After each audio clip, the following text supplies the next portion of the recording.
بسم الله الرحمن الرحيم.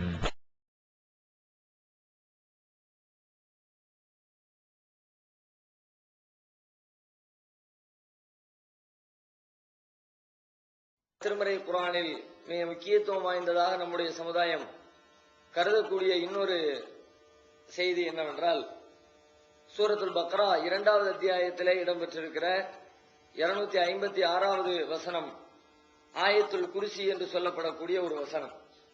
இந்த வசனம் சம்பந்தமாகவும் பிரபல்யமாக நமது மக்கள் மத்தியிலே அனைவரும் மனனம் செய்து வைத்திருப்பார்கள். பலருடைய வீடுகளுக்கு சென்று பார்த்தால் ஆயத்துல் குர்சியை அப்படியே போட்டோவாக பிரேம் செய்து மாட்டி வைத்திருப்பார்கள். இன்னும் பல பேர் அதை சின்ன வடிவத்திலே டாலராக செய்து, அந்த அரபி எழுத்துக்களை ஆயத்துல் குர்சியை ஒரு டாலராக செய்து அந்த டாலரை கழுத்திலே தொங்க விட்டிருக்கிறார்கள். மோதிரத்தில் கூட, பேனாக்களில் கூட அந்த சின்ன வடிவத்தை சேர்த்து வைத்துக் கொண்டு சில பேர் அதை அணிந்து கொண்டிருக்கிறார்கள். இப்படி எல்லாம் இந்த ஆயத்துல் குர்சி அதிக முக்கியத்துவம் வாய்ந்ததாக, இவ்வாறெல்லாம் செய்ய வேண்டும், செய்தால் நமக்கு நன்மை கிடைக்கும் என்ற எண்ணத்தோடு அது குறித்து நம்முடைய மக்கள் அதை நம்பிக்கொண்டு வருவதை பார்க்கிறோம். இது சம்பந்தமாக நபிகள் நாயகம் ஸல்லல்லாஹு அலைஹி வஸல்லம் அவர்கள் ஏதாவது சொல்லி இருக்கிறார்களா என்று ஆய்வு செய்தால், அல்லாஹ்வுடைய தூதர் இந்த வசனம் குறித்து சில சிறப்பான செய்திகளை சொல்லி இருக்கிறார்கள். என்ன சொல்லுகிறார்கள் என்றால், ஒரு மனிதர் வந்து கேட்கிறார், பல்வேறு செய்திகள், இதிலே ஆதாரபூர்வமற்ற செய்திகளும் இருக்கிறது. ஆதாரமான செய்திகள் என்று சொல்வதாக இருந்தால் 2 தகவல்கள் மாத்திரம்தான் இந்த ஆயத்துல் குர்சி சம்பந்தமாக நமக்கு ஆதாரபூர்வமான செய்திகள் கிடைக்கிறது. அதிலே ஒரு செய்தி, யார் ஒருவர் ஒவ்வொரு கடமையான ஒவ்வொரு தொழுகைக்கு பிறகும் ஆயத்துல் குர்சியை ஓதி வருகிறாரோ அவருக்கும் சுவர்க்கத்திற்கும் இடையிலே மரணத்தை தவிர வேறொன்றும் இல்லை, சுவர்க்கம் செல்வதற்கு தடையாக இருப்பது மரணம்தான், அவர் மரணித்தால் சுவனம் செல்வார் என்று சொல்லி ஒவ்வொரு நேர தொழுகைக்கு பிறகு ஆயத்துல் குர்சி ஓதுங்க என்று வலியுறுத்தக்கூடிய ஒரு செய்தி சுனனுல் குப்ரா என்ற நூலிலே, ஹதீஸ் நூலிலே ஆதாரபூர்வமான அந்த அறிவிப்பாளரோடு பதிவு செய்யப்பட்டிருக்கிறது. இதே செய்தி பலகீனமான அறிவிப்பாளர் தொடரிலும் பல்வேறு இடங்களில் இடம்பெற்றிருக்கிறது. ஆனா இது ஒரு சரியான ஆதாரபூர்வமான செய்தியா இருக்கிறதுனால நாம இதுக்கு ஒரு முக்கியத்துவம் கொடுத்து தொழுகைக்கு பிறகு ஓதுறது ஒரு சிறந்த காரியம் என்று விளங்கிக் கொள்ளலாம்.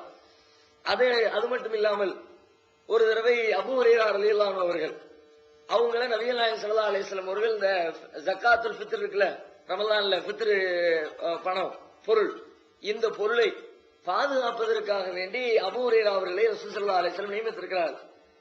அவங்களுடைய வாழ்க்கையில் நடந்த ஒரு நிகழ்ச்சியை சொல்றாங்க. அதுல ஆயத்துல் குர்சியும் சம்பந்தப்பட்டிருக்கிறது. அபூ ஹுரைரா சொல்கிறார்கள், வக்கலனி ரசூலுல்லாஹி ஸல்லல்லாஹு அலைஹி வஸல்லம் பிஹிஃப்லி ஜகாத்தி ரமலான், ரமலானுடைய ஜகாத்து பொருளை பாதுகாப்பதற்காக வேண்டி அல்லாஹ்வுடைய தூதர் என்னை நியமித்தார்கள். அந்த நேரத்தில் நான் பாதுகாப்பு பணியில ஈடுபட்டிருந்த பொழுது ஃபாதானி ஆத்தின், என்னிடத்திலே ஒருவர் வந்தார். வந்தவர் வந்து அந்த பொருள்களை திருடுவதற்கு முயற்சி செய்தார். நான் அறியாமல் இருக்கிற நேரத்தை கவனித்து திருடுவதற்கு முயற்சித்தார். நான் அவரை பிடித்துக் கொண்டேன். ஃபஅகல்துஹு, அவர் திருடுவதை பார்த்தவுடன் அவரை நான் கையும் களவுமாக பிடித்துக் கொண்டேன். உடனே அவர் சொன்னார், குல்துல் அர்பா அன்னக இலா ரசூலில்லாஹி ஸல்லல்லாஹு அலைஹி வஸல்லம், உன்னை நான் அல்லாஹ்வுடைய தூதரிடத்திலே கொண்டு போய் ஒப்படைக்க போகிறேன், மக்களுடைய பொதுப்பணத்தையே திருடவதா என்று சொல்லி அவரை நபிகள் நாயகத்திலே இருக்கார். அந்த திருட வந்தவர் சொல்றாரு, இப்ப கஸ்ஸல் ஹதீஸ், நிறைய செய்தியை சொல்ற, விட்டுரு, எனக்கு கஷ்டம், நான் தெரியாம வந்துட்டேன், நான் இனிமே பண்ண மாட்டேன் என்றெல்லாம் அப்படி ஒரு கெஞ்சக்கூடிய துணியில பேசுறார். அப்போ அவங்களும் சரின்னு விட்டுறாங்க, இனிமே வரக்கூடாது என்று சொல்லி எச்சரிக்கை செய்து அனுப்பி விடுகிறார்கள். இப்ப காலை இதான். அதுக்கப்புறம் அனுப்புறதுக்கு முந்தி இன்னொரு செய்தி, புடிச்சு வச்சுக்கிட்டு மல்லு கட்டுறாங்க.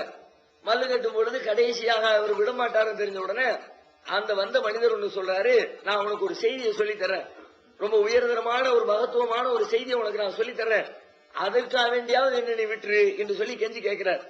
சரி சொல்லு அப்படின்னு சொல்லிட்டு அபூ ஹுரைரா சொல்றாங்க.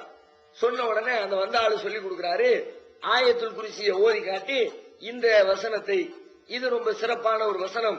ஃபகால இதா அவைத இலா ஃபிராஷிக, உன்னுடைய படுக்கைக்காக வேண்டி நீ செல்லுகிற பொழுது, எல்லாம் ரெடியாகி தூங்க போற நேரத்துல ஃபக்ர ஆயத்துல் குர்சி, இந்த ஆயத்துல் குர்சியை நீ ஓதிக்கொண்டால் லை யஸால மஅக மினல்லாஹி ஹாஃபிதுன், உனக்கு அல்லாஹ்விடமிருந்து ஒரு பாதுகாவலர் ஒருவரை இறைவன் ஏற்படுத்தி விடுவான். அவர் உன்னை விட்டு போவே மாட்டார், காலையில வரைக்கும் அவர் உன்னை விட்டு நீங்காம உனக்கு பாதுகாத்துக் கொண்டே இருப்பார். வலா யக்ருபக ஷைத்தானு ஹத்தா துஸ்பிஹ, அதிகாலை நேரம் வரைக்கும் உன்னிடத்திலே ஷைத்தானும் தீண்ட மாட்டான், ஷைத்தானும் உங்ககிட்ட வரமாட்டான், அல்லாஹ்விடமிருந்து ஒரு பாதுகாவலர் உனக்காக வேண்டி ஏற்படுத்தப்பட்டுருவாரு. இவ்வளவு உயர்வான ஒரு பண்பு கொண்ட இந்த வசனத்தை நான் உனக்கு சொல்லி தர்றேன் அப்படின்னு அவர் சொல்லி கொடுத்துட்டு போயிடுறார். அதற்கு பிறகு நபிகள் ஸல்லல்லாஹு அலைஹி வஸல்லம் அவர்களிடத்துல அபூ ஹுரைரா அவங்க வர்றாங்க. வந்து ரசூலுல்லாஹ் இடத்துல நடந்த செய்திகளை சொல்றாங்க.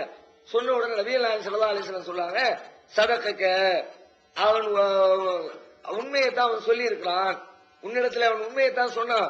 பஹுவ காதிபுன், ஆனால் அவன் ஒரு பொய்யன், அவன் பொய் சொல்றவன் பொய்யன். ஆனா இப்போ உன்ட்ட உண்மையைத்தான் சொல்லி இருக்கிறான். ராக்க ஷைத்தான், வெறும் பொய்ய மட்டும் இல்ல, அவன் தான் ஷைத்தான் அப்படிங்கிறாங்க ரசூலுல்லாஹ். உன்ட்ட வந்தவன் சாதாரண மனுஷன் நீ நினைச்சுக்காத, சாதாரண ஆளு நினைச்சுக்காத, அவன் ஷைத்தான் தான் உன்ட்ட வந்திருக்கிறான். எப்ப பார்த்தாலும் பொய் பேசுறவன், ஆனா இந்த விஷயத்துல உனக்கு உண்மையை சொல்லி இருக்கான் என்று நபிகள் ஸல்லல்லாஹு அலைஹி வஸல்லம் சொல்லுவதாக இந்த செய்தி புகாரியில 5010வது ஹதீஸாக அபூ ஹுரைரா அவர்கள் அறிவிக்கக்கூடிய செய்தியாக இடம்பெற்றிருக்கிறது. இந்த செய்தி இதற்கு ஆதரவாகவும் இந்த ஹதீஸை சில பேர் ஏற்றுக்கொள்கிறார்கள் அறிஞர்கள் மத்தியில. இன்னும் சில பேர் இந்த ஹதீஸ் ஏற்கத்தகாதது, ஏற்றுக்கொள்ள கூடாது என்று வாதிடுகிறார்கள். இதனுடைய தரத்தை பார்த்தால், அறிவிப்பாளர் தொடரை பார்த்தால் அதுல எந்த கோளாறுமே இல்லை, எல்லாம் கரெக்டா தான் இருக்கு. ஏற்றுக்கொள்கிற விதத்துலதான் அறிவிப்பாளர் தொடர் இருக்கிறது. ஆனால் வேறு சில வசனங்களை எடுத்துக்கொண்டு வைத்து, திருமறை குர்ஆனை கொண்டு வந்து வைத்து, அந்த குர்ஆனுடைய வசனங்களோடு இது முரண்படுகிறது, எனவே இதை ஏற்றுக்கொள்ள கூடாது என்று சில பேர் வாதிடுகிறார். என்ன குர்ஆன் பொதுவாகவே பொது விதி என்னவென்று சொன்னால், குர்ஆனும் ஹதீஸும் ஆதாரபூர்வமான எந்த செய்தியும் முரண்பட்டு போக போறதில்லை. ஏன்னா எல்லாமே வஹி, வஹியின் போது வஹிக்கு அளவுகோலே என்னன்னா, அஃபலாயத்த தப்பருனல் குர்ஆன் வலவ் கான மின் இன்தி கைரில்லாஹி லவஜது ஃபீஹி இக்திலாஃபன் கஸீரா. அல்லாஹ் குர்ஆனை இறைவனிடமிருந்து வந்த செய்தி என்று சொல்வதற்கு இறைவன் சொல்லக்கூடிய மிகப்பெரிய ஆதாரம். இதை சிந்திச்சு பார்த்தா உங்களுக்கு ஒரு முரண்பாடும் தெரியாது, முன்னுக்கு பின் முரணா பேசுற வேலையே இருக்காது. அதனால இது இறைவனுடைய வேதம் நீங்க நம்பலாம்னு முரண்பாடு இல்லாமல் இருப்பதுதான் குர்ஆன் இறைவேதம் என்பதற்கு ஒரு சான்றாக அல்லாஹ் சொல்லி காட்டுறான். அப்போ முரண்படுற மாதிரி ஒரு செய்தி வந்தால், முரண்பட்டு நின்றால் அதை நாம ரசூலுல்லாஹ் சொன்னாங்க எடுத்துக்கொள்ள முடியுமான்னா கண்டிப்பா எடுத்துக்கொள்ள கூட. நம்ம வேற ஏதோ ஒருத்தர் தப்பா சொல்லிவிட்டாங்க, யாரோ ஒருத்தர் அந்த அறிவிப்பாளர் தொடர்ல ஏதோ ஒரு மறைய சொல்லிட்டாங்க, அறிவிப்பாளர் அறிவிக்கக்கூடிய ஆட்கள் கரெக்டா இருந்தா கூட குர்ஆன்ல அல்லாஹ் சொல்லக்கூடிய அந்த செய்திக்கு எதிர்மறையான ஒரு செய்திய அல்லாஹ்வுடைய தூதர் சொல்ல மாட்டாங்க. எங்கிட்ட ஒரு கோளாறு நடந்திருக்குது, இப்ப ரெண்டுல எதை ஏத்துக்கிறதுங்கிற கண்டிஷன் வந்துருச்சு, அப்ப நாம ஹதீஸ வச்சுட்டு திருமறை குர்ஆனுக்கு தான் முக்கியத்துவம் கொடுக்க வேண்டும் என்று சொல்லி ஏற்றுக்கொள்ள வேண்டிய இது ஒரு முக்கியமான விதி. குர்ஆனும் ஹதீஸும் இப்படி ரெண்டு கருத்தை சொன்னால், ஒன்றுக்கு ஒன்று முரண்பட்ட கருத்தை சொன்னால், அப்ப நாம எதை எடுத்துக்கொள்வது என்ற கேள்வி எழுந்தால் ஹதீஸை எடுத்துக்கொண்டு குர்ஆனை விட்டுவிடக் கூடாது. ஏனெனில் குர்ஆனுடைய பாதுகாப்பையும் அதனுடைய பாதுகாக்கப்பட்ட தன்மையையும் ஹதீஸுடைய பாதுகாக்கப்பட்ட தன்மையையும் நாம் இணைத்து பார்த்தால் திருமறை குர்ஆனுடைய பாதுகாப்புக்கு இணையாக இதை சொல்ல முடியாது. ஏன்னா திருமறை குர்ஆன் என்பது நபிகள் நாயகம் ஸல்லல்லாஹு அலைஹி வஸல்லம் அவருடைய காலத்திலேயே எழுதப்பட்டது. ரசூல் ஸல்லல்லாஹு அலைஹி வஸல்லம் மரணிச்சு 25 வருஷத்துக்குள்ளேயே எல்லா சஹாபாக்களும் அங்கீகாரத்தோடு எழுதி இறுதி வடிவம் கொடுக்கப்பட்டு மொத்த சஹாபாக்கள் வழியாக நம் கருத்துல கிடைச்சிருக்கு. ஆனா ஹதீஸ்ங்கிறது ஒட்டுமொத்த சஹாபாக்கள் வழியா நமக்கு கிடைச்சது இல்ல, தனித்தனியாகத்தான் வந்துச்சு. ஒரு ஹதீஸ ஒரு சஹாபி சொல்லுவாரு, அவர்கிட்ட இன்னொருத்தர் கேட்பாரு, அவர்கிட்ட இன்னொரு 2 பேர் கேட்பாங்க, அவர் வழியா இப்படிதான் வரும். ஒரு 4-5 பேர் கடந்து வந்துதான் பதிவு செய்யப்பட்டிருக்கிறது. குர்ஆனை பொறுத்த வரைக்கும் அத்தனை சஹாபாக்களாலும் அங்கீகாரம் பெற்று அது எழுத்து வடிவத்திலே கொண்டு வந்து நிறுத்தப்பட்ட ஒரு வேதம். அதனால ரெண்டையும் தரத்துல நிப்பாட்டி வைத்து பார்த்தால் ரெண்டுல திருமறை குர்ஆனும் ஹதீஸும் முரண்படுகிற தோற்றம் வந்தால் ஹதீஸ தூக்கி வச்சுட்டு திருக்குர்ஆனுக்கு முக்கியத்துவம் கொடுத்து நாம் அதை ஏற்றுக்கொள்ள வேண்டும். இது யதார்த்தமான ஒரு பொதுவாக தெரிந்து கொள்ள வேண்டிய விதி. இவங்க என்ன பண்றாங்க, இந்த ஹதீஸ்ல இது ஷைத்தான்னு ரசூலுல்லாஹ் சொல்றாங்க, அவன் சொன்னது உண்மைன்னு சொல்றாங்க. ஆனா குர்ஆனோடு கம்பேர் பண்ணி பார்த்தால் இந்த செய்தி முரண்படுகிறது, இதற்கு எதிர்மறையாக குர்ஆன் பேசுகிறது. குர்ஆன்ல இருந்து சில ஆதாரங்களை காட்டுறாங்க. குர்ஆன்ல என்ன ஆதாரம் காட்டுறாங்க, ஷைத்தானுடைய பண்புகள் சம்பந்தமாக குர்ஆனில் என்னவெல்லாம் சொல்லப்பட்டிருக்கிறதோ அதையெல்லாம் எடுத்து கொண்டு வைக்கலாம். அல்லாஹ் ஷைத்தானை பத்தி என்ன சொல்றான், 17வது அத்தியாயம் 64வது வசனத்திலே பேசுகிறான், வமா யஇதுஹுமுஷ் ஷைத்தானு இல்லா குரூரா. ஷைத்தான் அவர்களுக்கு வாக்களிக்கவில்லை, இல்லா குரூரா, ஏமாற்றத்தை தவிர வேறு எதையும் வாக்களிக்கவில்லை. அவன் வாயிலிருந்து ஒரு வாக்கு ஒரு செய்தி வருதுன்னா மற்றவங்களை ஏமாத்துறதுக்குரிய செய்தி தான் வருமே ஒழிய மத்தவங்களுக்கு நன்மை செய்யற எந்த செய்தியும் வராது. அப்படி ஒரு நன்மை அவன் சைத்தான் செய்ய மாட்டான்னு குர்ஆன் சொல்லுகிறது. அதே கருத்துப்பட 4வது அத்தியாயம் 120வது வசனத்துல அல்லாஹ் சொல்றான், யஇதுஹும் அவர்களுக்கு அவன் வாக்களிக்கிறான், வயுமன்னீஹிம் அவர்களுக்கு அவன் ஆசையூட்டுகிறான், வமா யஇதுஹும் ஷைத்தானு இல்லா குரூரா அவர்களுக்கு ஷைத்தான் அளிக்கக்கூடிய அந்த வாக்குறுதி ஏமாற்றத்தை தவிர வேறு எதுவும் இல்லை. பொய்யான வாக்குறுதியை தான் அவன் தருகிறானே தவிர உண்மையான வாக்குறுதியை தரவில்லை என்ற கருத்தை இந்த வசனத்திலேயும் அல்லாஹ் வெளிப்படுத்துகிறான். 14வது அத்தியாயம் 22வது வசனத்தில் அல்லாஹ் சொல்றான், வகால ஷைத்தான் லம்மா குலியல் அம்ரு தீர்ப்பளிக்கப்பட்டதற்கு பிறகு ஷைத்தான் வந்து சொல்வானாம், இன்னல்லாஹ் வாதக்கும் வாதல் ஹக்கி அல்லாஹ் உங்களுக்கு வாக்களித்தான், உண்மையான வாக்களித்தான், பவஅத்துக்கும் நானும் உங்களுக்கு வாக்களித்தேன், ஃபஅக்லஃப்துக்கும் ஆனால் உங்களுக்கு நான் மாற்றம் செய்தேன். நான் ஒரு வாக்குறுதி கொடுத்தேன், நான் வாக்குறுதிக்கு மாறிவிட்டேன். அல்லாஹ் ஒரு வாக்குறுதி கொடுத்தா அவன் உண்மையான வாக்குறுதி கொடுத்தான். ஆனா அதுக்காக நீ என்ன நீ திட்டக்கூடாது. இப்போ சொல்லலாம் அதுக்காக வேண்டி நீ என்ன இப்ப திட்டாத, இல்ல அந்த ஆவுத்துக்கும் பலா தலுமூனி வலுமு அம்புசக்கும் என்னை நீங்கள் பழிக்காதீர்கள், உங்களையே நீங்கள் பழித்துக் கொள்ளுங்கள். மாநபி முஸ்ரிகிக்கும் ஒமான்தும்பி முஸ்ரிகிய என்னை நீங்கள் காக்க முடியாது, உங்களை நானும் பாதுகாக்க முடியாது. நான் என்னத்தை செஞ்ச வானு கூப்பிட்ட நீ வந்துவிட்ட, அவ்வளவுதான் மேட்ரு. உன்னை யார் வர சொன்னா வந்துருவாங்க சைத்தான். வானு கூப்பிட்டா வந்துருவிய நீ. நம்ம பேச்சு வழக்குல கிராமத்துல சொல்லுவாங்கல்ல, கேட்கிறவன் கேனையா இருந்தா கேப்பையில நெய் வெடி, கேப்பையில நெய் வெடிக்குதுன்னா கேப்பாருமதி எங்க போச்சுமா, கேப்பையில நெய் வெடிக்குதுன்னா கேட்கிறவனுக்கு மதி எங்க போச்சு யோசிக்க வேண்டியதானே அப்படிம்பாங்க. அது மாதிரி நான் கூப்பிட்டா நீ வந்துருவதா, ஒமாக்கானலி அலைக்கும் மின் சுல்தான் ஓ மேல எனக்கு எந்த அதிகாரமும் இல்ல, இல்ல அந்த ஆவத்துக்கும் சஜபத்தும் வானு கூப்பிட்ட நீ வந்துட்ட. நீ வராம இருந்திருந்தா இப்ப சொர்க்கத்துக்கு போயிருக்கலாம்ல, வராம இருந்திருந்தா அல்லாஹ்வுடைய வாக்குறுதியை ஃபாலோ பண்ணி இருக்கலாம்ல, அல்லாஹ் சொன்ன அடிப்படையில் சொர்க்கத்துக்கு நீ போயிருக்கலாம் தானே என்று சொல்லி ஷைத்தான் பேசுவான். அதை இவங்க எடுத்து காட்டுறாங்க. ஷைத்தானுடைய பேச்சு எப்படி இருக்குது, அவன் சொல்ல எதையாவது ஒண்ணு செஞ்சு விட்டோம்னா அது வழிகேடுதான். இதை எடுத்து காட்டி இப்ப இவ்வளவு வசனங்கள் இருக்கிறது, ஷைத்தான் ஒண்ணு சொல்லி தர்றான், அதை நீங்க ஃபாலோ பண்ண சொன்னா எப்படி? இப்ப நேரடியா பார்த்தா அதை ஏற்றுக்கொள்ள வேண்டும் என்று சொன்னால் ரசூலுல்லாஹ் ஒரு தப்பான வழியில கைட் பண்ற மாதிரி இருக்கு. குர்ஆனோட கம்பேர் பண்ணி பார்த்தா குர்ஆன் சொல்லுது ஷைத்தான் நல்லது சொல்ல மாட்டான், கெட்டதான் சொல்லுவான். அவன் சொல்றது கேட்காத அவன் ஏமாத்திருக்கான் ட்ரை பண்ணுவான். குர்ஆன் சொல்லுது அவன் எப்படி ஒரு நல்ல செய்தியை சொல்லி தந்திருப்பான். அது எப்படிப்பட்ட செய்தி, தன்னிடமிருந்து மற்றவர்களை பாதுகாக்கிற செய்தி. பலாய குருபக்க ஷைத்தான் காலையில வரைக்கும் உங்ககிட்ட ஷைத்தான் வரமாட்டான்னு சொல்லி கொடுவான். அவன் வராம இருக்கிற அவங்களே சொல்லி தருவானா, அவன் வர்றதுக்கு தானே ட்ரை பண்ணுவான். நான் உங்ககிட்ட வரமாட்டேன்பா, இன்னென்ன வேலையை செய்யணும் ஷைத்தான் எப்படி உங்களுக்கு சொல்லி தந்திருப்பான். எனவே இந்த செய்தியை ஏற்றுக்கொள்ள கூடாது என்று சில பேர் சொல்கிறாரு. ஆனா இந்த வாதமும் சரியில்லை. ஏன்னு கேட்டா இந்த ரெண்டு வசனங்களையும் முரண்படாத வகையில சேர்த்து விளங்கிக் கொள்வதற்கு வாய்ப்பு இருக்கிறது. ரசூலுல்லாஹ் வேறொரு விளக்கம் கொடுத்திருக்கிறாங்க. குர்ஆன்லயே அல்லாஹ் வேறொரு செய்தி சொன்னான். அந்த வசனத்தை வச்சு பார்த்தால் எந்த முரண்பாடும் இல்லாமல் இந்த செய்தியை சரி என்று ஒத்துக்கொண்டு பின்பற்றி விடலாம். முரண்பாடு இருந்தா தான் தூக்கி எறியணும். முரண்படாத ஒரு செய்தியை போய் லேசா பார்த்துட்டு யோசிக்காம கொள்ளாம டக்குனு சரியில்லைன்னு தூக்கி எரிஞ்சிடக்கூடாது. இதை யோசித்து பார்த்தால் இதிலே முரண்பாடு இல்லை என்பதை விளங்கிக் கொள்ளலாம். என்ன எப்படி அப்படின்னா, ஷைத்தானுடைய பண்புகள் எல்லாம் குர்ஆன் சொல்லப்பட்டது இருக்கத்தான் செய்யுது. ஆனால் இவரிடத்துல வந்த ஆள் இருக்குத, அவன் உண்மையில குர்ஆனை இந்த அங்க அடையாளங்கள்லாம் சொல்லிச்ச அந்த ஷைத்தானா என்று கேட்டால் அந்த ஷைத்தான் இல்லை. அந்த ஷைத்தான் தான் வந்தான்னு நம்பினா தப்பு, முரண்பாடு, தூக்கி எறிஞ்சிடணும். ஆனா உண்மையில அபூ ஹுரைரா அவங்களிடத்துல வந்தது எந்த ஷைத்தான் அப்படின்னா, ஷைத்தான் நம்ம நிஜமா நம்பி புரிஞ்சு அல்லாஹ் படைச்சு விட்டு இருக்கிறானே அந்த ஷைத்தான் இல்ல, நம்மளா கலந்திருக்கிற அண்ணன் தம்பி மாமன் மச்சான் ஃப்ரெண்டு அப்படின்னு நம்ம கூட இருக்கிறாங்களே, பெரியவங்க சின்னவங்க ஊர் நிர்வாகி அவர் இவருன்னு மனிதர்களில் உள்ள கெட்டவர்கள், அவங்களையே ஷைத்தான் சொல்லக்கூடிய மரபு குர்ஆனுடைய மரபு. கெட்ட மனுஷனையும் ஷைத்தான் குர்ஆன் சொல்லும், கெட்ட மனுஷனை ஷைத்தான் ஹதீஸ் சொல்லும். இவன் ஒரு கெட்ட மனிதன் என்று சொல்லிக் கொண்டால் நமக்கு எந்த பிரச்சனையும் இல்லை. ஒரு கெட்டவன் நல்லா சொல்லிக் கொடுக்க மாட்டான் இருக்குது, ஷைத்தான் நல்லா சொல்லிக் கொடுக்க மாட்டான், கெட்ட மனுஷன் நல்லா சொல்லிக் கொடுப்பான்ல. எந்த மனுஷனா இருந்தாலும் நல்லவன், எவ்வளவு நல்லவனா இருந்தாலும் அவன்கிட்ட 2 தீமை இருக்கத்தான் செய்யும். எவ்வளவு கெட்டவனா இருந்தாலும் அவன்கிட்ட 2 நன்மை இருக்கத்தான் செய்யும். அப்ப ரொம்ப மோசமான ஒருத்தன் வந்து, ஒரு பொய் பேசக்கூடிய ஒருத்தன் வந்து அவன் அபூ ஹுரைராவிடத்துல ஒரு உண்மையை சொல்லிட்டு போயிருக்கிறான்.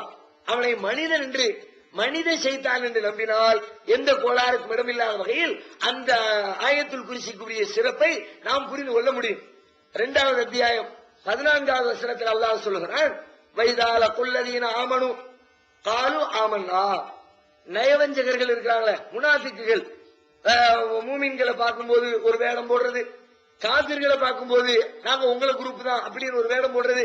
இந்த முனாஃபிக்குகளை பத்தி சொல்லும் பொழுது அல்லாஹ் சொல்லுகிறான், வைதால குல்லதீன ஆமனு காலு ஆமன்னா. அவர்கள் மூமின்களை சந்தித்தால் நாங்களும் ஈமான் கொண்டவர்கள் தான் என்று சொல்வார்கள்.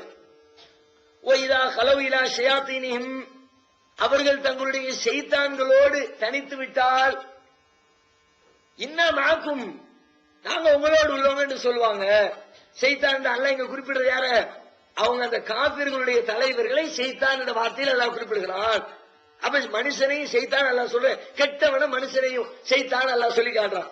அதே மாதிரி 6வது அத்தியாயம் 112வது வசனத்தில் அல்லாஹ் சொல்றான், வகதாலிக ஜஅல்னா லிகுல்லி நபியின் அதுவன் ஷயாத்தீனல் ஜின்ஸி வல் ஜின்னி யூஹி பஅதுஹும் இலா பஅதின் ஸுக்ருபல் கௌலி குரூரா. இவ்வாறுதான் ஒவ்வொரு நபிக்கும் மனிதர்களிலிருந்தும் ஜின்களிலிருந்தும் ஷைத்தான்களை விரோதிகளாக நாம் ஏற்படுத்தி இருக்கிறோம். மனுஷன்லையும் ஷைத்தான் இருக்கிறான் அல்லாஹ் சொல்லலாம். நபிமார்களுக்கு சில விரோதிகள் இருப்பாங்க.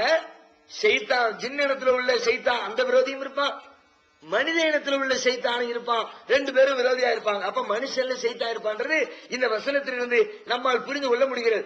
அதனால அந்த அபூ ஹுரைரா அவங்களிடத்துல வந்தவன் ஒரு கெட்ட மனிதன் என்று அந்த ஷைத்தான் என்ற வார்த்தைக்கு நாம் அர்த்தம் வைத்துக் கொண்டால், அவன் சொன்ன செய்தியை ரசூலுல்லாஹ் உண்மைப்படுத்தி இருக்கிறார்கள். அவன் உண்மையை தான் சொல்லியிருக்கான், ரசூலுல்லாஹ் சொல்லியிருக்கிறாங்க. அந்த அடிப்படையில அந்த செய்தியை நாம் ஏற்றுக்கொள்ளலாம். நாம தூங்க போற நேரத்துல ஆயத்துல் குர்சியை ஓதி விட்டு படுத்தால் நமக்கு கிடைக்கிற நன்மைகள் என்று அந்த ஹதீஸ்ல சொல்லப்பட்டது என்ன? அல்லாஹ்வின் புறத்திலிருந்து ஒரு பாதுகாவலை அல்லாஹ் நியமிப்பான். காலை வரைக்கும், விடுகின்ற வரைக்கும் ஷைத்தான் அவர் பக்கத்திலே நெருங்க மாட்டான். இந்த சிறப்பு அதுக்கு இருக்குது. இன்னொரு செய்தி கூட பார்க்கலாம் இதுல. இன்னொன்னு என்னன்னா, 7வது அத்தியாயம் 27வது வசனத்துல அல்லாஹ் சொல்றான், இன்னஹு யராக்கும் ஹுவ வ கபீலுஹு மின் ஹைஸு லா தரவுனஹும். ஷைத்தானை பத்தி சொல்லும்போது அல்லாஹ் சொல்லி காட்டுறான், ஷைத்தான் அவனும் அவனுடைய கூட்டத்தினரும் உங்களை பார்த்து கொண்டிருக்கிறார்கள். மின் ஹைஸு லா தரவுனஹும், நீங்கள் அவர்களை பார்க்காத விதத்தில். ஷைத்தானை நம்ம பார்க்க முடியாது, ஷைத்தான் நம்மள பார்ப்பான். அல்லாஹ் குர்ஆன்ல சொல்லி காட்டுறான். அபூ ஹுரைரா ஷைத்தானை பார்த்தாரு அப்படின்னா பார்க்கல, அவர் ஷைத்தானை உண்மையில பார்க்கவே முடியாது. அல்லாஹ் அப்படி ஒரு செட்டப் வைக்கல. அப்ப ஷைத்தான் வரல, ஏதோ ஒரு மனுஷன் தான் வந்திருக்கிறான். ஷைத்தானை பார்க்க முடியாத, ஷைத்தான் தான் நம்மள பார்ப்பான். நாம ஷைத்தானை பார்க்க முடியாது என்று சொன்னால் வந்தது ஷைத்தான் இல்லை என்பதை திட்டவட்டமாக புரிந்து கொள்ளலாம். ஆயத்துல் குர்சிக்கு இப்படி ஒரு சிறப்பு இருக்குங்கிறத நாம தெரிந்து கொள்ள வேண்டும். இந்த 2 ஆதாரபூர்வமான செய்தி. தொழுகைக்கு பிறகு ஓதுறது அது ஆதாரபூர்வமா இருக்குது. இரவு நேரத்தில் ஓதுங்க, அதனால உங்களுக்கு நன்மை கிடைக்கும் என்று சொல்லக்கூடிய இந்த 2 செய்தி ஆதாரபூர்வமானது. இதை தாண்டி அறிவு ஹதீஸ்கள்ல நிறைய செய்தி இருக்குது. நம்ம தமிழ்லயே ஆயத்துல் குர்சியினுடைய சிறப்புகள் அப்படின்னு எல்லாம் பல்வேறு புத்தகங்கள் போட்டிருக்கிறாங்க. எல்லாம் கதைகளும் கப்சாக்களும் சும்மா அவுத்து விட்டு இருக்காங்க. எனக்கு என்னன்னு சொல்லி எக்கச்சக்கமான அறிவிப்புகள் இதுலயும் வருது. யாசின் சூராவுக்கு எப்படி அளந்து விட்டுருக்காங்களோ அதே மாதிரி ஆயத்துல் குர்சிக்கும் பலகீனமான பல்வேறு அறிவிப்புகள் இருக்கிறது. உதாரணமா சொல்றதா இருந்தா, திருமதியில 2803வது ஹதீஸ், அதுல ஒரு செய்தி வருது, குர்ஆனுடைய வசனங்களிலேயே தலைமையான ஒரு வசனம் அது ஆயத்துல் குர்சி தான் என்று செய்தி வருது. இது பலகீனமான ஒரு செய்தி. அதே மாதிரி தாரமியில 3249வது செய்தியாக பதிவு செய்யப்பட்டிருக்கிறது. அதுல ரசூலுல்லாஹ் சொல்றாங்கன்னா, பக்ரா சூரத்துல் பக்ராவுடைய முதல் 4 வசனம், சூரத்துல் பக்ராவுடைய கடைசி 2 வசனம், ஆயத்துல் குர்சி, ஆயத்துல் குர்சி அடுத்து வரக்கூடிய 2 வசனம், இந்த 4ஐயும் யார் ஓதுகிறாரோ அவரையும் அவருடைய குடும்பத்தாரையும் ஷைத்தானுடைய தீங்கிலிருந்து அல்லாஹ் பாதுகாப்பான் என்று ஒரு செய்தி வருது. இதுவும் ஒரு பலகீனமான செய்தி. அதே மாதிரி தாரமியில 3247வது செய்தியாக பதிவு செய்யப்பட்டிருக்கிறது. அதுல ஒரு பெரிய நிகழ்ச்சியே சொல்லப்படுது. என்னன்னா, ஒரு நாள் ஒரு ஜின்ன பார்த்தாராம். அந்த ஜின்ன பார்த்த உடனே ஜின்னுக்கு அவருக்கு இடையில பேச்சுவார்த்தை நடந்துச்சான். பேச்சுவார்த்தை பிரச்சனை ஆகி கடைசியில 2 பேருக்கு இடையில சண்டை வந்துருச்சான்.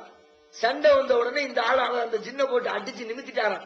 நிமித்தின கொஞ்ச நேரத்துல அவன் கீழே படுத்து கிடக்கும் போது இந்த ஆளு இவர் ஒரு சஹாபி பேரானவர் இவர் கேட்டாரா, என்னப்பா நீ ரொம்ப நோஞ்சானா இருக்கீங்கன்னா, நீ மட்டும்தான் இப்படியா, உங்க இடத்துல உள்ள எல்லா பேருமே இப்படி நோஞ்சானா தான் இருப்பானா அப்படின்னு அவர் கேட்டாராம்.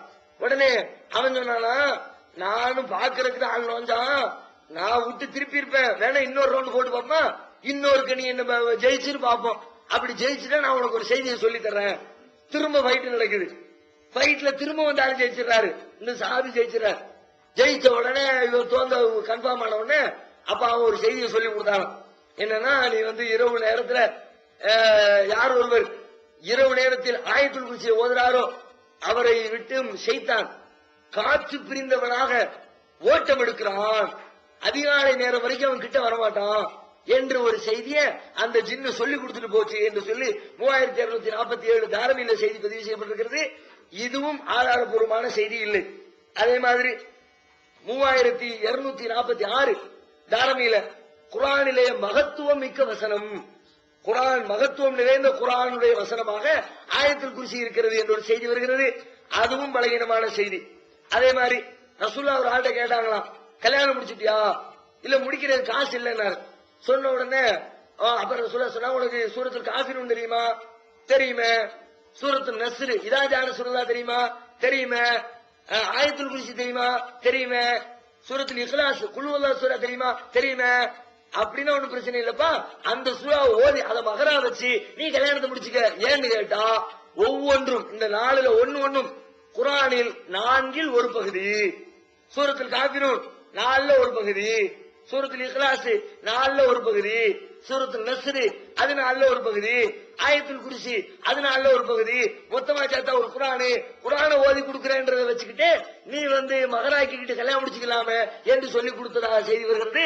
அதுவும் ஏற்கத்தகாத அகமதுல 12831 ஹதீஸாக இந்த செய்தி பதிவு செய்யப்பட்டிருக்கிறது. இதுவும் ஏற்கத்தகாத ஒரு செய்தி, பலகீனமான ஒரு செய்தி. அதே மாதிரி ஒவ்வொரு காமில் என்ற புத்தகத்துல, அல் காமில் என்ற நூலில் 305வது பக்கத்தில் இடம்பெற்றிருக்கிற ஒரு செய்தி, ஒவ்வொரு தொழுகைக்கு பின்னாடியும் ஆயத்துல் குர்சி யாராவது ஒருத்தர் ஓதிட்டாருன்னா உடனே 7 வானமும் பிளந்துக்குமா.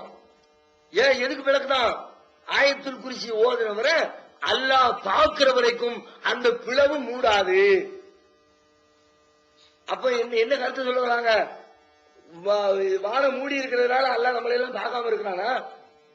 அந்த பிளவு பிளந்து காட்டுறதுக்குன்னா கீழே ஆயத்துல் குர்சி ஓதுனால அல்லாஹ் உத்து பார்ப்பானா, அது வரைக்கும் இப்படி நீண்டு பிளந்துகிட்டே இருக்குமா, அதுக்கப்புறம் பார்த்த உடனே மூடிக்கணும். இதுவும் சாதாரண யோசிச்சாலே தப்புன்னு விளங்கக்கூடிய ஒரு செய்தி, இதுவும் பலகீனமான ஒரு செய்தி. அதே மாதிரி முஸன்னஃப் அப்துல் ரஸாக் என்ற நூல்ல 367வது பக்கத்தில் இடம்பெற்றிருக்கிற ஒரு செய்தி, அல்லாஹ்வே தேர்ந்தெடுத்திருக்கிறான் தன்னுடைய வார்த்தைகளில். அல்லாஹ் குர்ஆனை தேர்ந்தெடுத்தான், குர்ஆனில சூரத்துல் பக்ராவை தேர்ந்தெடுத்தான், சூரத்துல் பக்ராவில ஆயத்துல் குர்சியை தேர்ந்தெடுத்தான் என்ற ஒரு செய்தி வருகிறது. இதுவும் பலகீனமான ஒரு செய்தி. அதே மாதிரி யார் வந்து டெய்லி ஆயத்துல் குர்சியை ஓதி வருகிறாரோ அவர் நபிமார்களோடு சேர்ந்து போர் செய்து அந்த மரணம் அடைந்து ஷஹீதாகிவிட்ட அந்த அந்தஸ்தை அவர் பெறுவார் என்று ஒரு செய்தி அமலுல் யௌமி வல் லைலா என்ற நூலில் 235வது பக்கத்திலே பதிவு செய்யப்பட்டிருக்கிறது. அதுவும் பலகீனமான ஒரு செய்தி. அதே மாதிரி இந்த ஷைத்தானுக்கும் ஜகாத்து பொருளை பிடிக்கும் போது நடந்த நிகழ்வு இருக்கிற இதே அபூ ஹுரைராவோடு நடந்தது, வேற வேற சஹாபாக்களோடு நடந்துச்சு என்று சொல்லி பலகீனமான செய்தி இருக்கு. முஆத் இப்னு ஜபல், அபு அய்யூப் அல் அன்சாரி, உஸைத் அஸ்-சாயிதி, புரைதா ரலியல்லாஹு அன்ஹு, இவங்க எல்லாம் ஒவ்வொருத்தர் பேர்லயும் இந்த முழு நிகழ்ச்சியும் வந்து இது மாதிரி நடந்தது என்று சொல்லப்பட்டிருக்கிறது. இவை அனைத்துமே பலகீனமான ஒரு செய்தியாக இருக்கிறது. அதே மாதிரி தமிழ்ல வந்திருக்கிற நூல்கள் எடுத்துக்கொண்டால் சும்மா கதைகள். ஒருத்தர் ஆயத்துல் குர்சியுடைய சிறப்பு போட்டு வச்சிருக்கிறார். அதுல படிச்சு பார்த்தா ஒரு நாள் திடீர்னு உலகத்தில் இருந்த எல்லா சிலைகளும் தலைகுப்புற விழுந்தான், எல்லா சிலையும் தலைகுப்புற விழுந்துச்சான். விழுந்ததோடு மட்டும் இல்லாம உலகத்தில் இருக்கிற எல்லா மன்னர்களுடைய கிரீடங்களும் கீழே விழுந்துருச்சான். தலையில தூக்கி வச்சிருக்க கிரீடம், அந்த கிரீடம் எல்லாம் கீழே விழுந்துருச்சான். ஷைத்தான்கள் ஒருத்தரோட ஒருத்தர் முட்டி மோதிக்கிட்டாங்க. உடனே ஒரு ஷைத்தான் போய் தன்னுடைய தலைவர் ஜின்னிட்ட போய் சொல்லுச்சு, இப்லீஸ்ல சொல்லிச்சான், என்ன நடக்குது, இது பயங்கரமா இருக்குதே, உலகமே அல்லோட பட்டு கிடக்குதே, என்னன்னு பார்க்க கூடாதா அப்படின்னா. உடனே அவன் ஷைத்தான் ஆணையிட்டாலும் போய் விசாரிச்சுட்டு வா, என்ன நடந்திருக்கு உலகத்துல பார்த்துட்டு வா அப்படின்னு. உடனே பார்க்க போன ஆள் பார்த்துட்டு வந்து ரிசல்ட் சொன்னானா, இன்னைக்கு நபிகள் நாயகத்துக்கு ஆயத்துல் குர்சி இறக்கப்பட்டுருச்சு, அதுதான் இந்த அல்லோலத்துக்கு காரணம் சொல்லிச்சு என்று தமிழ் புத்தகத்தில் இது மாதிரி நிறைய தமிழ்ல இதை விட பயங்கரமா எழுதி வச்சிருக்கிறாங்க. இவை அனைத்துமே ஏற்கத்தகாத செய்திகள். இந்த ரெண்டு மட்டும்தான் ஆயத்துல் குர்சி சம்பந்தமாக வருவதில் ஏற்க தகுந்த ஆதாரபூர்வமான செய்திகளாக இருக்கிறது என்பதனை புரிந்து அந்த நம்பிக்கையை நாம பலப்படுத்திக் கொள்ளணும். இதுதான் பொய்யான செய்தி, அதுக்குன்னு வேற எந்த மகத்துவமும் கிடையாது. இதை எழுதி போடுறது, வீட்டுல போர்டு மாற்றுறது, கழுத்துல தாயத்தை எழுதி தொங்க விட்டுக்கிறது, இதை கரைச்சு குடிக்கிறது, இதுவெல்லாம் இஸ்லாத்தின் பார்வையில் இது ஒரு குற்றம், ஒரு பாவம் என்பதை விளங்கி அதிலிருந்து நாம விலகிக் கொள்வதற்கு முயற்சி செய்ய வேண்டும். இது ஆயத்துல் குர்சி சம்பந்தமான. அதே மாதிரி இன்னொரு பிரபலியமான சூறான்னு சொல்றாருன்னா சூரத்துல் முல்க், ஆட்சி அதிகாரம் என்ற தலைப்பிலே இடம்பெற்றிருக்கிற ஒரு அத்தியாயம் சூரத்துல் முல்க். இந்த சூரா சம்பந்தமாகவும் தமிழகத்தில் பரவலாக இதற்கும் பல சிறப்புகள் இருக்கிறது என்று பேசப்பட்டுக் கொண்டிருக்கிற ஒரு சூரா இந்த சூரா. இது சம்பந்தமாக ஆய்வு செய்து பார்த்தாலும் சில ஹதீஸ்கள் இருக்குது, எல்லாமே பலகீனம். யாசின் சூராவுக்கு எப்படி எதுவுமே ஏற்க தகுந்த ஒண்ணுமே இல்லைன்னு பார்த்தோமோ, அது மாதிரி தபாரக்கல்லதி எதியில் முல்கு ஒவ்வாறா புள்ளி செய்யும் கதீர் என்று துவங்கக்கூடிய சூரத்துல் முல்க் சம்பந்தமாக சொல்லப்படுற எல்லா தகவலுமே பலகீனமான செய்திகளாகத்தான் இருக்கிறது. திருமதியில 2815வது ஹதீஸாக இடம்பெற்றிருக்கிறது. ஒரு சஹாபி ஒரு இடத்துல டென்ட் அடிக்கிறார். டென்ட் அடிச்சா அந்த இடத்துல ஏற்கனவே கபர் இருந்திருக்குது. கபர் இருக்கிறது தெரியாம அங்கிட்ட ஒரு கூடாரத்தை அமைச்சிடுறாரு. கூடாரத்துக்குள்ள உட்கார்ந்து இருக்கும் போதுதான் தெரியுது அங்க கபர் இருந்த செய்தி. எப்படி தெரியுது அப்படின்னா, உள்ளுக்குள்ள கபருக்குள்ள உட்கார்ந்து இருக்கிற ஆளு உள்ள உட்கார்ந்து சூரத்துல் முல்க் ஓதிக்கிட்டு இருக்கிறார். தபாரக்கல்லதி எதில் முல்க் அவர் ஓதிக்கிட்டு இருக்க கேட்ட உடனே இவர் என்னடா இது கபர் இருக்கு போல இருக்கு, விவரம் தெரியாம வந்துட்டோமேன்ட்டு நேரா ரசூலுல்லாஹ் போய் சொன்னாராம். இது மாதிரி நான் தெரியாம விவரம் தெரியாம டென்ட் அடிச்சு விட்டேன், உள்ள பார்த்தா கபருக்குள்ள அவரு தபாரக்கல்லதி ஓதிக்கிட்டு இருக்கிறாரு, என்ன செய்தி என்ன அப்படின்னு. உடனே ரசூல் ஸல்லல்லாஹு அலைஹி வஸல்லம் சொன்னாங்களா, அது தபாரக்கல்லதி சூரா எதுக்கு தெரியுமா ஓதுறாரு, அது கபருடைய வேதனையை குறைக்க, அதுக்கு தான் ஓதுறாரு. கபர்ல வேதனை, உண்மையில வேதனை, நமக்கு வேதனை இருக்கிறவங்க அந்த வேதனையில இருந்து தப்பிக்கணும்னா உலகத்துல வாழும் போதே தப்பிக்கிற வேலையை செஞ்சுட்டு போனாலும் தப்பிக்க முடியும். அங்க போய் உட்கார்ந்துக்கிட்டு தப்பிக்கிறதுக்கு என்ன இருக்குது, அல்ல தப்பிக்க விடுவானா? மரணிக்கிற நேரத்துல ஒருத்தன் தப்பிக்கலாம் நினைச்சா கூட அல்ல தப்பிக்க விட மாட்டாங்க. ஃபிரௌன் என்ன பண்ணா, லாஸ்ட் செகண்ட் ஆமன்து பிரப்பி மூசா ஹாரூன், மூசாவுடைய ஹாரூனுடைய இறைவனை நான் நம்பிக்கை கொள்கிறேன் அப்படின்னா என்ன நடந்துச்சு? அல்லாஹ் என்ன சொன்னா, ஆல் ஆன பக்கத்து அசைத்த கபுலு குந்தமினர் முஃப்சிதீன், என்ன இப்பதான் புத்தி வந்துச்சா உனக்கு? அல்லாஹ் கேட்கலாம். ஆள் ஆன இவ்வளவு நாள் இருந்தவன் கொடுத்தன டைம், இவ்வளவு நாள் யோசிச்சியா, இவ்வளவு நாள் சிந்திச்சியா, சாக போற கடைசி நேரத்துல உனக்கு புத்தி வந்துச்சா? இதுவரைக்கும் பக்கத்து அசைத்த கபுல், இதுவரைக்கும் எனக்கு மாறு செஞ்சுக்கிட்டு இருந்தாய். குந்தமினர் முஃப்சிதீன், குழப்பம் செய்வோரில் மூழ்கி கிடந்தாய். இன்னைக்கு வந்து எனக்கு சாகர நேரத்தில் நினைச்சா கூட முடியாது.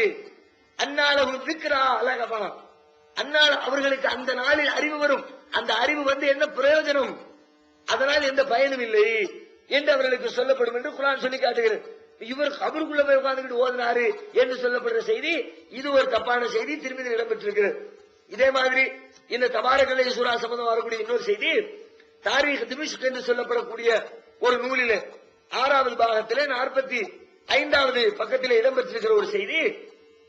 முந்தைய சமுதாயத்தில் வாழ்ந்த ஒருத்தர், எதுக்கு நம்ம தப்பான செய்தியை தெரிஞ்சுக்கிறோம்னா, சரியானதை செஞ்சா அதை திரும்ப திரும்ப ஓதி ஃபாலோ பண்ணி நன்மை பெற்றுக் கொள்வோம்.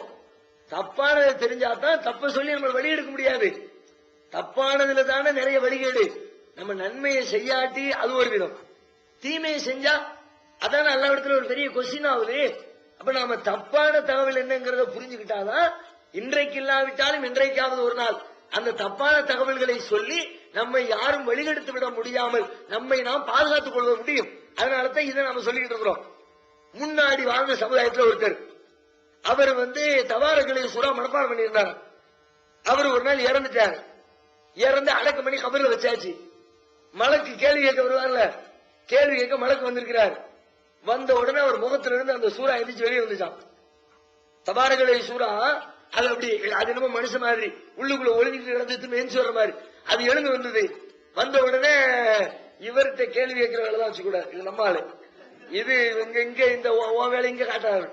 உடனே அவர் மலக்கு சொன்னாராம், மலைக்கு சொல்லுவாங்க, அவரு நமக்குலாம் பவர் ஒண்ணும் இல்லப்பா, எல்லாம் அல்லாஹ்வோட ஆர்டர் தான், அவன் சொல்லப்படி நம்ம நடக்க முடியும், நானா என்னத்தையா தீர்மானிக்க முடியுமா, அதனால நான் என்ன மாதிரி செய்யணும் வைக்கணும்னா நான் உனக்கு ஒண்ணும் பண்ண முடியாது, நீ அல்லாஹ்ட்ட போய் கேட்டு வந்துரு, அவன் சொன்னாங்கன்னா நான் பேசாம போயிடுறேன் அப்படின்னு மலைக்கு சொல்றான். அப்படியா சொல்ற, சரி போ அப்படின்ட்டு நேரா தபாரக்கலை சூரா அல்லாஹ்ட்ட போயிட்டான். எப்போ தபாரக்கலை சூரா இறக்கிறதுக்கு முன்னாடியே முந்தைய சமுதாயத்தில் நடக்குது, ரசூலுல்லாஹி தான் தபாரக்கலை இறக்கப்பட்டிருக்கு, இது முந்தின சமுதாயத்தில் நடக்கலாம். நேரா அல்லாஹ்ட்ட போயிடுச்சான். அல்லாஹ்ட்ட போய் மாதிரி நம்ம ஆளு ஒருத்தர் இறந்திருக்கிறாரு, அவருக்கு நீ வேதனை செய்ய போறியா, அல்லாஹ்ட்ட அது கேட்கிறான். இப்படி அவரை நீ எரிக்க போகிறாயா, உன்னுடைய வேதத்தில் இருந்த என்னை அவர் படித்தார், என்னை அவர் மனனம் செய்தார், என்னை மனனம் செய்த என்னை அவர் தன் வாழ்க்கையில கடைபிடித்தார், அவரை நீ துன்புறுத்த போகிறாயா, நேவர் பண்ணக்கூடாது, வேணும் பண்ணக்கூடாது அப்படின்னு சொல்லிட்டு பேசினான். உடனே இன்னும் காரசாரமா அல்லாஹ்விடத்துல, எந்த அளவுக்கு காரசாரம்னா, அப்படி நீ பண்றதா இருந்தா வீட்டுல பிரச்சனை ஆயிடுச்சுன்னா சில நேரத்துல ஒண்ணு அவன் இருக்கணும், இல்ல நான் இருக்கணும் அப்படின்னு அது மாதிரி அல்லாஹ்விடத்துல சொல்லுவான். அப்படி நீ வேதனை செய்யறதா இருந்தா உன் வேதத்திலிருந்து என்ன அழிச்சிரு, முதல்ல என்ன தூக்கி எரிஞ்சிரு, நான் திரும்ப உன் வேதத்துல உட்கார்ந்து இருக்க மாட்டேன், என்ன அழிச்சு தூக்கி கடாசிப்பிட்டு அதுக்கப்புறம் நீ அவர் என்ன செய்யணுமோ செஞ்சுக்க அப்படிமா. உடனே அல்லாஹ் ரொம்ப ரெக்கமெண்ட் பண்ணுதப்பா, சரி நல்ல பயனாத்தான் இருப்பான் போல இருக்குன்னு அல்லாஹ் அவருடைய அந்த தபாரக்கலை சூராவுடைய பரிந்துரையை ஏற்று அவருக்கு வேதனையை குறைப்பான் அப்படின்னு சொல்லி ஒரு செய்தி இடம்பெற்றிருக்கிறது. கேட்டாலே ஜோக்க நல்லாவே தெரியும். ஆனாலும் இதுக்கும் ஆட்களை போட்டு அவர் சொன்னாரு எழுதி அதையும் படிக்க வச்சு இதையெல்லாம் மக்களை நம்ப வைத்து ஒரு கூட்டம் வரிகெடுத்துக் கொண்டிருக்கிறது. இல்லாத ஒரு செய்தி தாரிக் திமிஷ்க் என்ற நூல்ல இது இடம்பெற்றிருக்கிறத பார்க்கிறோம். அதே மாதிரி மோஜபுல் கபீர் என்ற நூலில் 11வது பாகம் 241வது செய்தியா இடம்பெற்றிருக்கிறது. இந்த தபாரக்கலை சூரா என்னுடைய சமுதாயத்தில் ஒவ்வொருவருடைய உள்ளத்திலும் இடம்பெற்றிருக்க வேண்டும் என்று நான் விரும்புகிறேன் அப்படின்னு ரசூலுல்லாஹ் சொன்னதா ஒரு செய்தி இருக்குது. அதுவும் பலகீனமான ஒரு செய்தி. அதே மாதிரி 3278வது செய்தியாக தாரமி என்ற நூலில் பதிவு செய்யப்பட்டிருக்கிறது. இந்த தபாரக்கலை சூரா குர்ஆன்ல இருக்கிற மற்ற எல்லா சூறாக்களை விட 60 மடங்கு நன்மைகளை அதிகமாக கொண்டிருக்கிறது என்று ஒரு அறிவிப்பு வருகிறது. அதுவும் ஏற்கத்தகாத ஒரு செய்தி. இது தபாரக்கலை சம்பந்தமா இவ்வளவுதான் சொல்லப்பட்டிருக்கு. இது சொல்லப்பட்ட எல்லாமே பெரும்பாலும் பலகீனமானது, இட்டுக்கட்டப்பட்டது, ஏற்கத்தகாதது, அறிவிப்பாளர் தொடரிலே கோளாறுகள் உள்ளது என்ற அடிப்படையில் சொல்லப்பட்டிருக்கிறது. தனிப்பட்ட முறையில் அதற்கென்று எந்த சிறப்பும் இல்லை. ஆனா மதரசாக்கள் அதான் சொல்லிக் கொடுக்குறாங்க. என்ன சொல்லிக் கொடுக்குறாங்க, தபாரக்கலை சூரா ஓதுனா நான் கபருடைய வேதனையிலிருந்து நம்ம பாதுகாத்துக் கொள்ளலாம் என்று சொல்லித் தரப்படுகிறது. அது தப்பான செய்திங்கிறது விளங்கணும். அடுத்த ஒரு பிரபலியமான சூரா எடுக்கிறதா இருந்தா சூரத்துல் வாக்கியா. வாக்கியா சூரா ரொம்ப ஃபேமஸான சூரா. மதரசாக்கள் மாணவர்கள் மத்தியில, ஆளுங்கள் மத்தியில வாக்கியா சூரா அளவுக்கு ஒரு முக்கியத்துவம் கொடுக்கிற ஒரு சூரா வேற ஒண்ணு இருக்காது. ஏன்னா அவங்க நம்பிக்கைப்படி வாக்கியா சூரா டப்பு சூரா, பணத்தை கொண்டு வர்ற சூரா, செல்வந்தனாக்குற சூரா, வறுமையிலிருந்து மனுஷனை பாதுகாக்கிற சூரா என்று சொல்லி நம்பி வாக்கியா சூரா தினசரி ஓதணும். தினம்தோறும் மகரிபுக்கு பிறகு வாக்கியா சூரா ஓதி வந்தால் செல்வம் கொளிக்கும், அவன் இருக்கிற இடத்துல இப்படி அருள் வளம் பரக்கத்து பொழியும் என்றெல்லாம் ஒரு நம்பிக்கையை சொல்லிக் கொடுத்து மதரசா நீங்க போய் பாத்தீங்கன்னா தெரியும். குர்ஆன் மனப்பாடம் பண்ணக்கூடிய ஹிஃப்ஸ் மதரசாக்கள் இருக்குல்ல, மகரிபுக்கு பிறகு போய் பாருங்க, ஒரே கோரசா எல்லாரும் சேர்ந்து உட்கார்ந்து, சில இடத்துல வட்டமா உட்கார்ந்துருப்பாங்க, சில இடத்துல அவங்க இடத்துல உட்கார்ந்துக்கிட்டு மொத்தமா ஒரே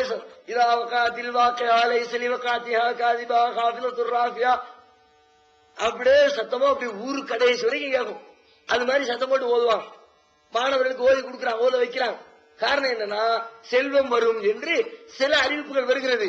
அவைகளும் பலகீனமான அறிவிப்பு. அந்த அறிவிப்பை மையமா வச்சுதான் அப்படி செஞ்சுக்கிட்டு இருக்கிறான்.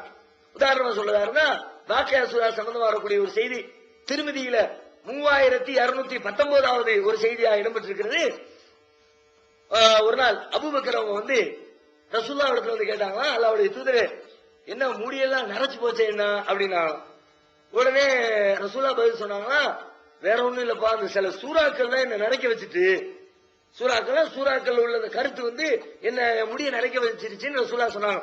என்ன சூறாலாம் அப்படின்னா சூரத்து ஹூது, சூரத்துல் வாக்கியா, சூரத்துல் நபா அம்மையத்தசாலூன், சூரத்துல் குவ்விரத்து, இதை ஷம்சு குவ்விரத்து, இந்த 4 சூறாவும் அதுல எல்லாம் பெரும்பாலும் கியாமத்து நாளை பத்தி வர்ணனைகள் வருது.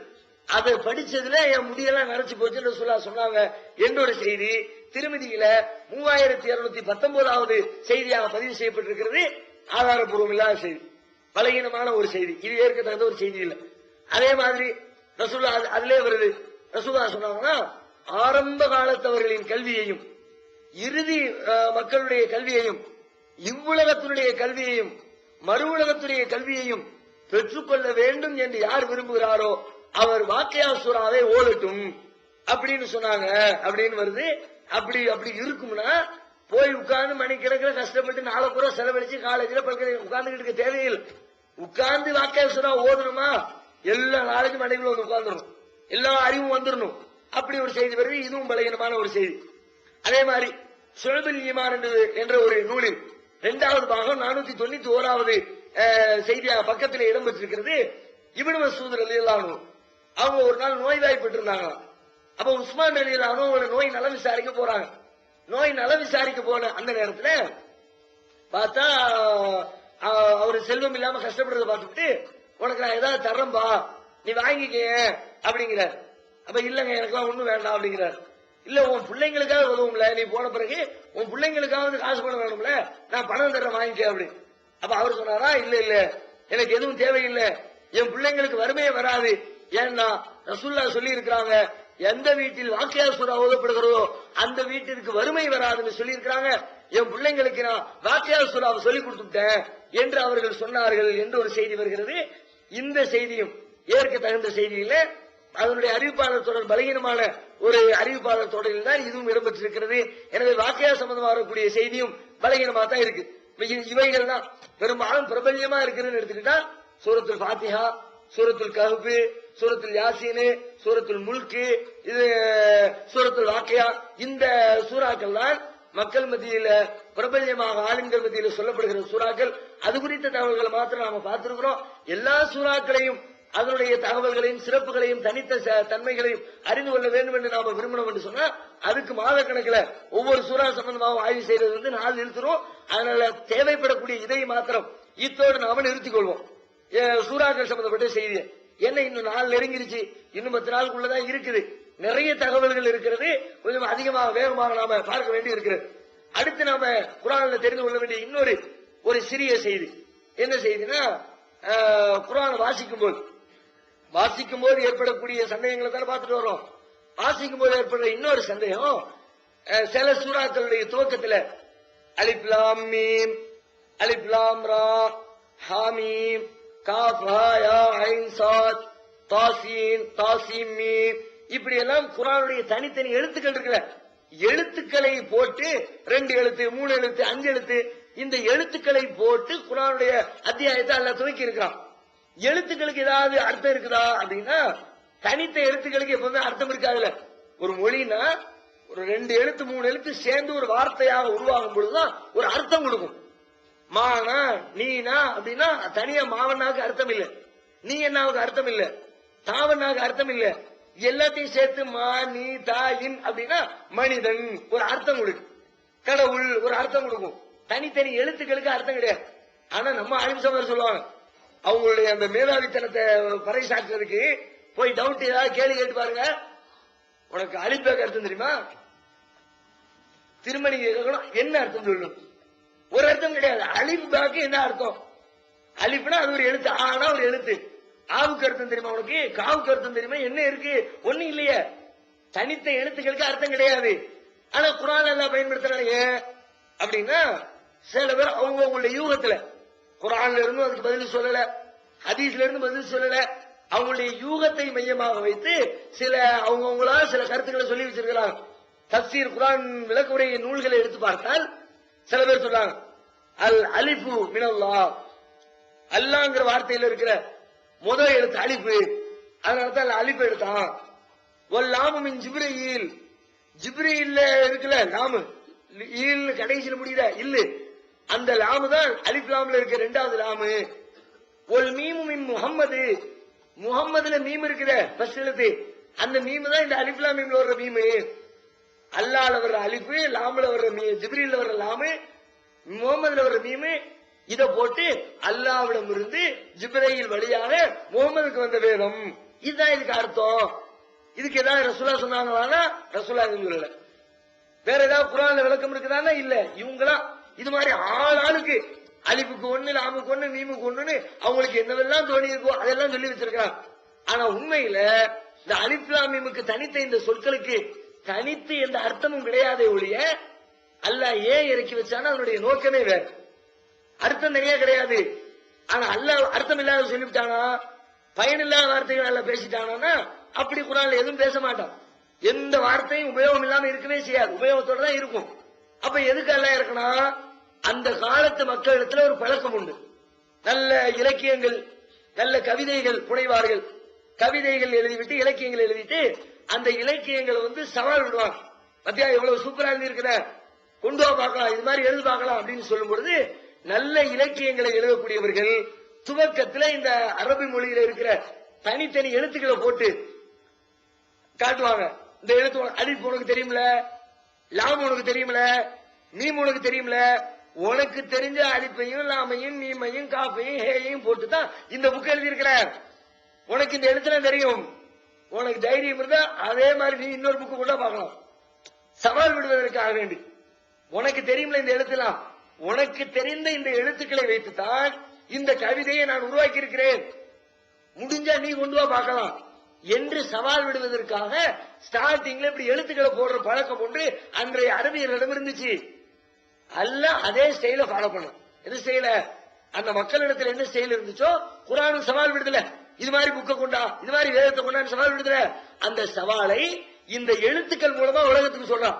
உனக்கு தெரியுமில்ல இந்த எழுத்து, உனக்கு தெரிஞ்ச எழுத்தை வச்சுதான் இந்த வேதம் வந்திருக்குது, இதுல உனக்கு டவுட் இருந்தா இது மாதிரி உன்னை கொண்டு வந்து பார்க்கலாம் என்று கேள்வி எழுப்புகிறான், சவால் விடுகிறான். அந்த மக்களுடைய பழக்கத்தில் இருந்ததை அல்லாஹ் கடைபிடித்தானே ஒழிய தனித்து இதற்கென்று வேறு எந்த அர்த்தங்களும் கிடையாது. இன்னும் சொல்வதாக இருந்தால் இதுக்கு இப்படி ஒரு அர்த்தம், இப்படிப்பட்ட ஒரு நோக்கம் கிடையாது என்று சொன்னார். இப்படி எல்லாம் தனியை எழுத்து போட்டு சவால் விடக்கூடிய பழக்கம் அந்த மக்களிடத்தில் இல்லைன்னு வச்சுக்குவோம். பார்த்த உடனே தெரியும் என்னடா இது அர்த்தம் இல்லாத எழுத்து போட்டு குர்ஆன்ல இறங்கி இருக்கு. பார்த்த உடனே சந்தேகம் வரும். சந்தேகம் வந்தா அவன் என்ன செஞ்சிருப்பாங்க, அந்த காலத்து காபிர்கள் குர்ஆன் சூனியம் வைக்கப்பட்டுச்சு, குர்ஆன் நபிகள் நாயகத்துடைய உலரில், குர்ஆன் நபிகள் நாயகம் இட்டு கட்டினதுன்னு சொன்னான்ல, அவன் ஈஸியா குர்ஆனை பொய்ப்படுத்திருப்பாங்க. என்னையா குர்ஆன் இது, ஒன்னும் புரியாத வார்த்தைகளை போட்டு பேசிக்கிட்டு இருக்குது, ஒன்னும் அர்த்தம் இல்லாத எழுத்துக்களை போட்டு எழுதிக்கிட்டு இருக்குது, இது என்ன பெரிய இறைவேதம் கேள்வி கேட்டிருப்பாங்க. யாராவது கேட்டாங்களா? யாரும் கேட்கல. இப்ப யாரும் கேட்கவில்லை என்பது எதை காட்டுகிறது என்று சொன்னால் அந்த மக்களுக்கு அது புரிஞ்சு போச்சு. எந்த மக்களை திருமறை குர்ஆன் முதலாக சென்று சேர்ந்ததோ அந்த மக்களுக்கு அதனுடைய அர்த்தம் விளங்குச்சு. என்ன விளங்க அர்த்தம்? எல்லாம் பழக்கத்தில் உள்ளதானப்பா, அதைத்தான் எல்லாம் பயன்படுத்தி இருக்கிறான்.